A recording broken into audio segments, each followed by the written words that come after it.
Hi friends, कैसे हैं आप सभी दोस्तों। फंडामेंटल ड्यूटीज के बारे में विद ट्रिक के थ्रू मैं बताने की कोशिश करूंगी और काफी इम्पोर्टेंट है ये। तो सबसे पहले बात करते हैं कि मूल कर्तव्यों का प्रावधान भारतीय संविधान में किस अनुच्छेद में वर्णित है।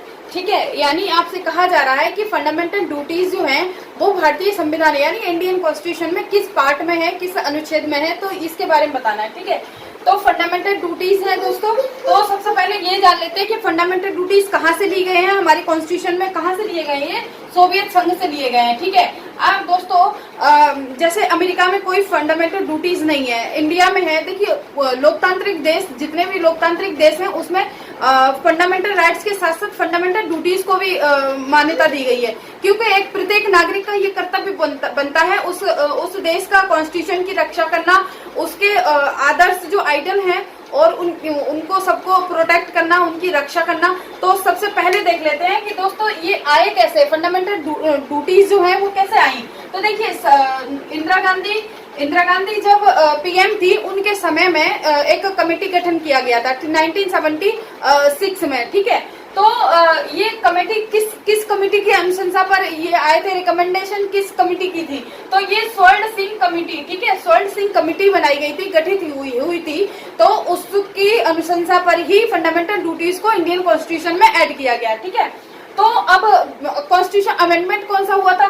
तो दोस्तों 42वें संविधान संशोधन हुआ है। ठीक है, तो कब हुआ था, 1976 में। तो देखिए, जब हमारा कॉन्स्टिट्यूशन बना था तब फंडामेंटल राइट्स को ध्यान में रखा गया था, लेकिन फंडामेंटल ड्यूटीज नहीं थी। ठीक है, तो फंडामेंटल राइट्स के साथ साथ फंडामेंटल ड्यूटीज को भी ऐड किया गया। ठीक है, तो कहने का मतलब ये है कि 42वें संविधान संशोधन 1976 में फंडामेंटल राइट्स के साथ साथ फंडामेंटल ड्यूटीज को भी स्थान दिया गया था कॉन्स्टिट्यूशन में। ठीक है, अब बात करते हैं ये फंडामेंटल ड्यूटीज जो हम शॉर्ट में एफडी बोल देते हैं। ठीक है, फंडामेंटल ड्यूटी यानी पार्ट कितने में है, तो पार्ट 4th ए। ठीक है, ध्यान रखना ये कि पार्ट 4th ए में है। ठीक है, आर्टिकल कितने हैं, तो आर्टिकल 51 से लेकर 51 ए है। ठीक है, फंडामेंटल ड्यूटीज का जो आर्टिकल है 51 ए है। ठीक है, अब इसमें जब कॉन्स्टिट्यूशन जब हमारा ये संविधान संशोधन हुआ था तब दोस्तों 10 थे। कितने थे, फंडामेंटल ड्यूटीज 10 थे। ठीक है, उसके बाद क्या करा गया दोस्तों, 86 में कॉन्स्टिट्यूशन अमेंडमेंट किया गया तो 2002 में। ठीक है, तो उसमें 11वां जो फंडामेंटल ड्यूटी है ना उसको जोड़ा गया। 11वें में क्या कहा गया था कि प्रत्येक माँ बाप का, प्रत्येक पेरेंट्स का ये अधिकार है कि अपने 6 से 14 साल के बच्चे हैं उनको उन पे काम नहीं करवाया जाए, उन्हें अवसर दिया जाए, यानी अपॉर्चुनिटी दी जाए, मतलब एक अवसर दिया जाए पढ़ने का, यानी फ्री एंड कंपलसरी एजुकेशन जो दी जाए बच्चों को, किसी भी तरह का मतलब काम नहीं करवाया जाए, उन्हें एक मौका दिया जाए पढ़ने के लिए। ठीक है, तो ये 11वां जो फंडामेंटल ड्यूटीज है वो जोड़ा गया था। कब जोड़ा गया था, 2002 में। ठीक है दोस्तों, तो फंडामेंटल ड्यूटीज के बारे में देख लेते हैं कि कितनी ड्यूटी है और किससे रिलेटेड है।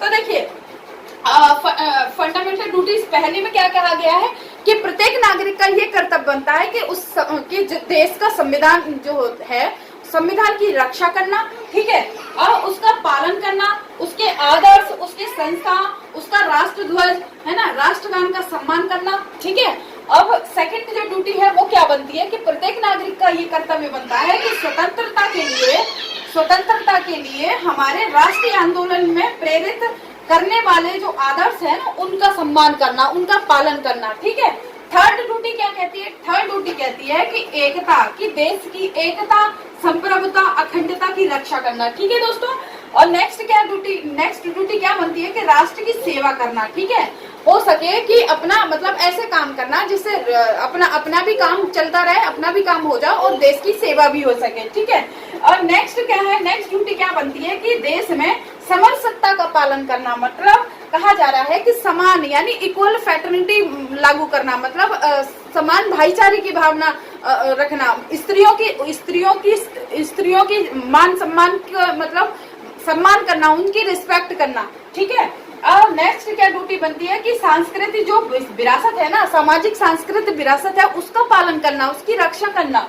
ठीक है, अब नेक्स्ट क्या आता है, नेक्स्ट ड्यूटी क्या बनती है, प्राकृतिक पर्यावरण, जो प्राकृतिक जो नेचुरल एनवायरनमेंट है उसकी रक्षा करना, जो नेचुरल झील है, नदी है, उसमें गंदा नहीं करना, वो जो पब्लिक प्लेस है उनको अच्छे से मेंटेन रखना, उसको किसी भी तरह का मतलब गंदगी ना फैलाई जाए, ठीक है। प्रत्येक नागरिक का ये कर्तव्य बनता है कि साफ सुथरा रखा जाए चारों तरफ, ठीक है।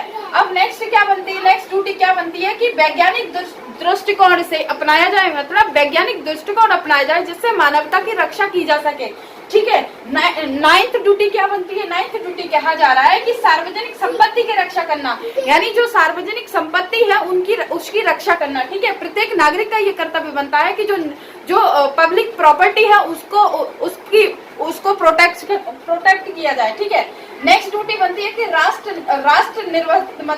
राष्ट्र निरंतर प्रयास करता रहे, मतलब राष्ट्र आगे बढ़ता रहे, उसमें सभी लोग अपना सहयोग करें, ठीक है। और नेक्स्ट ड्यूटी 11 जो है वो जो जोड़ी गई थी 86वें कॉन्स्टिट्यूशन अमेंडमेंट में किया गया था 2002 में, उसमें कहा गया है कि प्रत्येक पेरेंट्स का ये अधिकार है अपने बच्चों को प्री एंड कंपल्सरी एजुकेशन दी जाए, उन्हें अवसर दिया जाए पढ़ने लिखने का, ठीक है दोस्तों।